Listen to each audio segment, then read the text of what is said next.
Have you ever wondered why you can do a lot of good things, help many people, and still feel strangely heavy and tired inside? Have you ever met someone who also helps others, but somehow they look lighter, more relaxed, as if the more they give, the more life takes care of them? Welcome back to the channel, my friend. In this episode, we are going to talk about a very sharp but liberating topic that many people avoid looking at directly. We will explore why clinging tightly to the idea of me can quietly sabotage even our kindness, and why, when we gradually learn to loosen that grip and act with a more selfless heart, life often begins to flow in a completely different way. The core message is surprisingly simple. First, doing good is not enough. How you hold yourself while doing good matters just as much as the action itself. Second, when you act with a strong sense of me at the center of everything, even your charity can become a kind of hidden business deal with the universe. Third, when you act with less ego and more awareness of cause and effect, your destiny does not magically flip overnight, but the direction of your life slowly and steadily shifts. So let us settle in together and treat this as a long, honest conversation. I will tell you some stories, ask you some uncomfortable questions, and invite you to look very gently but very clearly at the way you usually help others, love others, and show up in the world. Imagine a woman named Anna. On paper, she looks like a very kind person. She volunteers on weekends, donates to charity, shows up whenever a friend is in trouble. People around her often say, "You are such a good person. You always think of others."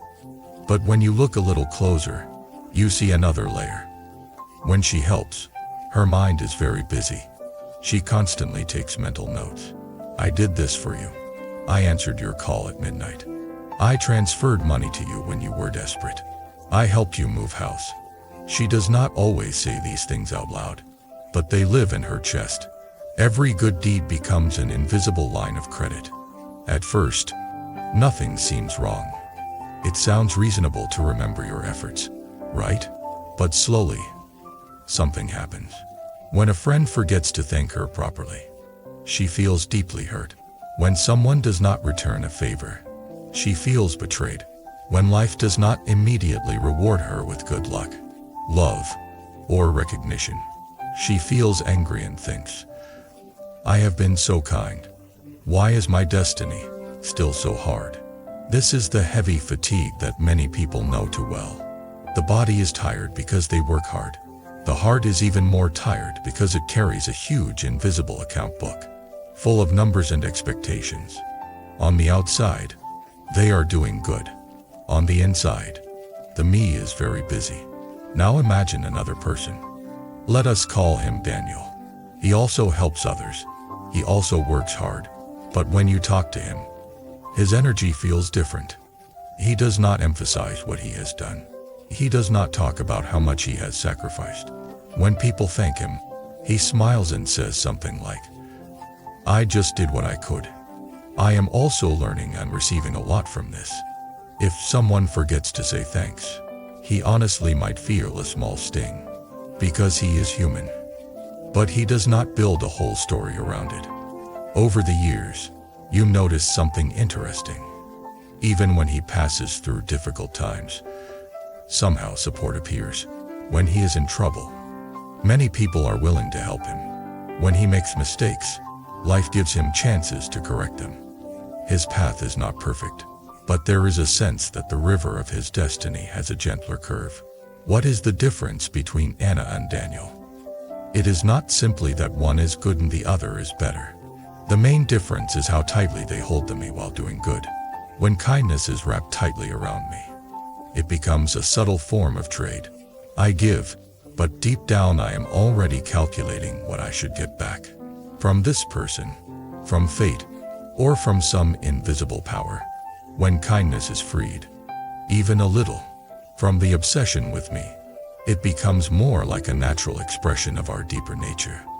The same action on the outside carries a very different vibration inside.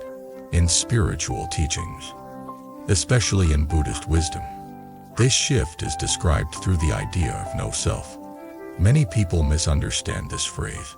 They think it means you are supposed to erase your individuality, become passive, or treat yourself as worthless.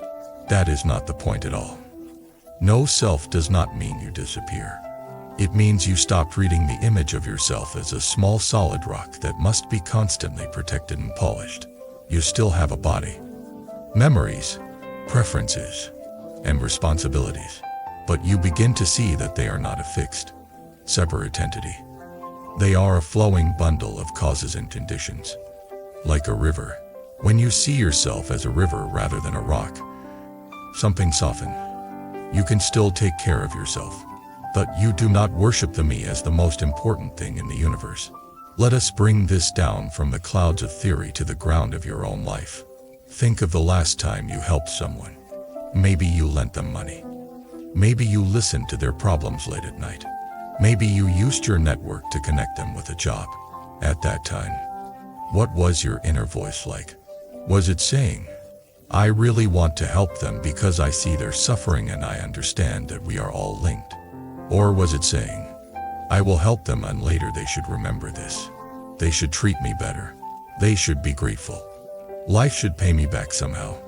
If you are like most people, your inner voice was a mix of both. You are not a saint, and that is okay. The point is not to feel guilty. The point is to start noticing, because that subtle difference in intention is precisely where your destiny is shaped. We can think of karma like seeds planted in the field of consciousness. The outer action is the seed shell. The inner intention is the living core. If you plant many good seeds with a core of resentment and calculation, the fruits will be mixed.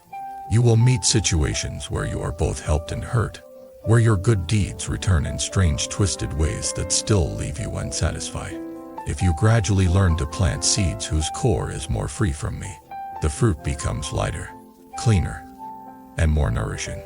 To see this more clearly, let us imagine a long timeline. In your 20s, you start to help others. At first, your sense of me is strong. You are proud of being helpful, and you secretly expect life to reward you quickly. You might feel, I am different from those selfish people. I deserve better luck. In your 30s, you notice a pattern. You have done a lot, but life still throws you many challenges. Some people you helped have disappeared. Some have even misunderstood you. You feel a mixture of bitterness and confusion. You may start complaining that kindness does not pay. At this point, you stand at a crossroads. One path is to harden your heart. You tell yourself, the world is unfair. From now on I will only care about myself. The other path is harder but much more powerful. It is to turn inward and ask, was my kindness truly free from hidden deals? Was I giving with the expectation that the universe owed me something in return? If you have the courage to ask this, you begin a new kind of growth. You may remember moments when you helped with a slightly proud smile, thinking, I am the savior here. You may remember times when you helped because you were afraid of being judged as cold if you said no. You may remember times when you helped in order to keep someone dependent on you so they would not leave. Seeing these patterns can be painful, but this pain is different from the pain of disappointment. It is the pain of waking up. You realize it is not that kindness does not work. It is that I have been mixing my kindness with a lot of self-clinging. The universe has been responding not only to my outer actions, but to my inner structure. From here, a new practice begins. Instead of obsessing over how others treat you, you start watching your own mind as you give. When you feel the me becoming very loud, you practice loosening it a little. For example, you might still help your friend move house, but you silently drop the thought, now they owe me. You might still donate money, but you do it with the understanding that once it leaves your hands, it is no longer yours, and you let go of the need to track where every coin goes. Of course, this does not mean being naive. No self does not mean having no boundaries. You still use wisdom. If someone repeatedly abuses your kindness and refuses to change, you can step back. In fact, sometimes the most selfless act is to stop feeding someone's destructive habits. But you do this not out of revenge or inflated pride. You do it because you clearly see cause and effect and want to prevent more harm. This combination of less ego and more clarity is what gradually shifts destiny. Let us talk about destiny carefully. Many people think destiny is something fixed, arranged by some mysterious force before they were born. In a more subtle view, destiny is the overall pattern produced by countless causes and conditions interacting through time. Some causes were planted in this life. Some were planted long before. You cannot rewrite the past, but you always have influence over the causes you are planting right now. Imagine your life as a river. The shape of its source, the rocks and mountains and valleys downstream, have already been formed by old causes. You cannot suddenly move an entire mountain, but you can gradually adjust small channels, remove some blocks, strengthen some banks, and over time the direction of the river bends. You may not be able to erase all suffering, but you can transform the way suffering arises and the way you respond to it. Acting with less self is one of the most powerful ways to adjust the river. Why? Because self-grasping is like a heavy stone thrown into the flow, creating endless turbulence around the idea of me. When the mind is obsessed with me, every event becomes personal. Someone's casual comment becomes an attack on me. A delay in a plan becomes a curse on me. Another person's success becomes a threat to me. This constant personalization creates huge waves of emotional karma. When you loosen that grip, even slightly, the water becomes clearer. Things still happen. People still speak. Plans still fail. Bodies still age. But the inner narrative softens. Instead of screaming, "Why is this happening to me?" the mind begins to ask, "What causes lead to this? And what is this inviting me to learn or release?" That switch from why me to what now already changes the quality of your destiny. Let us come back to the very practical question: can selfless kindness really change your life situation? The honest answer is yes and no. No, in the sense that it will not turn you into a privileged person who never faces pain. The law of cause and effect is vast and deep. Old seeds still need to ripen. You may still meet illness, loss, misunderstanding, and failure. But yes, in the sense that it changes how those events play out and how they shape your future. Here are some simple examples in everyday language. A person who clings to self while doing good might help their relatives with an angry, heavy heart. Years later, when they themselves are in difficulty, those relatives may help out of obligation but with little warmth. The relationship is technically maintained, but the field feels cold. Another person who helps with a genuinely open heart, without constantly calculating payback, may not always receive direct return from the exact same individuals. But in moments of real crisis, help comes from unexpected direction. A neighbor they were kind to once, a colleague they supported years ago, a stranger moved by their story. From the outside it looks like luck. From the inside, it is simply the blooming of long-planted seeds, ripened in ways that our linear thinking cannot predict.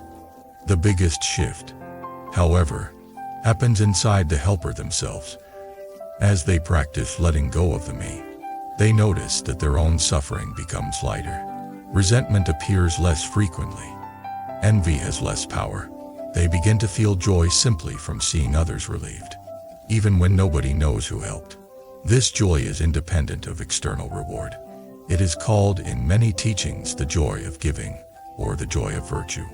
When such joy becomes familiar, it slowly replaces the hunger for praise. That alone is a huge liberation. Let us paint a picture of 2 evenings.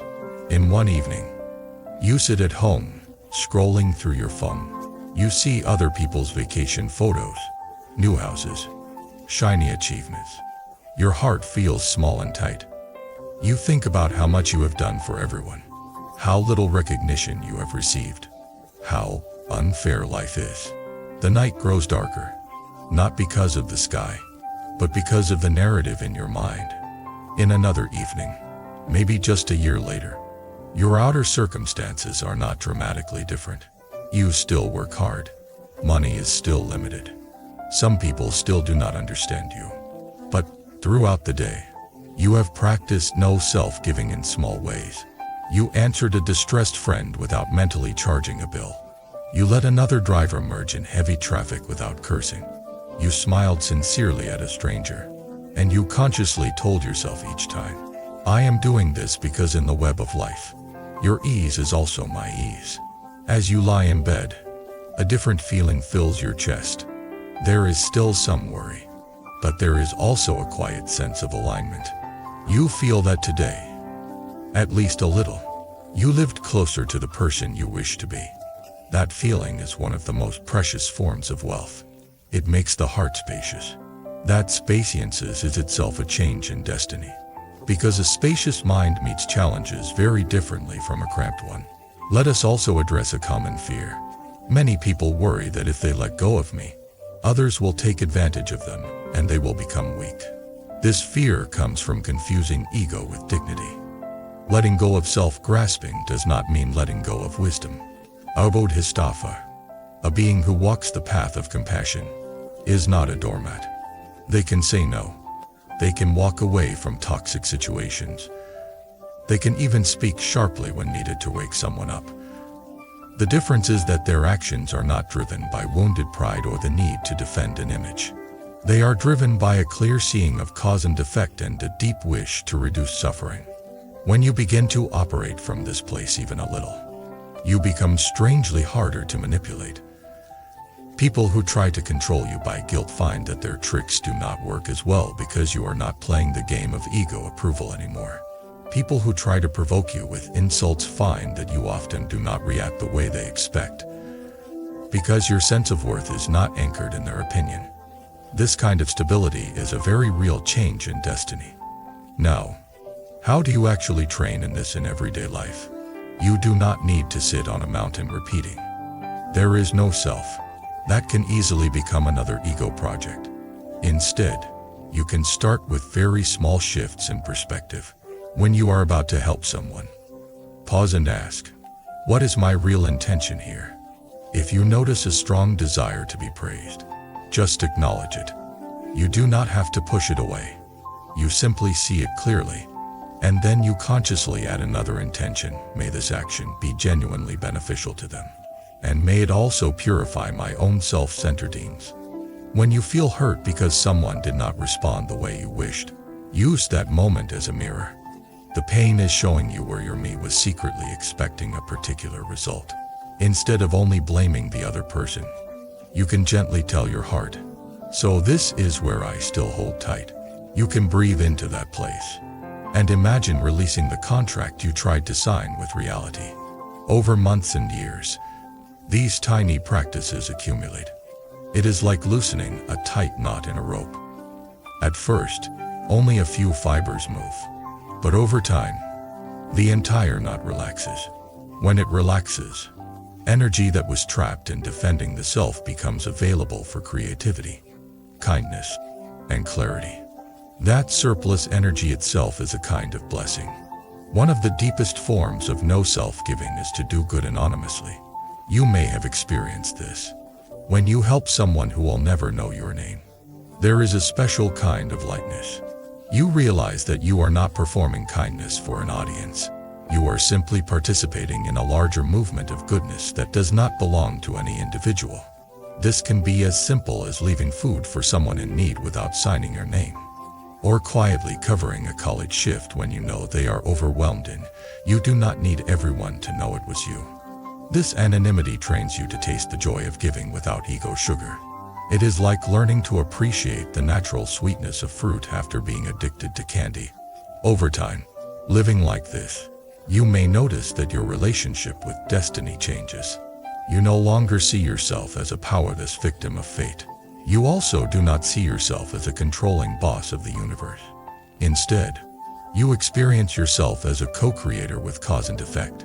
You respect the weight of old karma, but you trust the cumulative power of each fresh, selfless intention. You might still be poor in money, yet rich in peace.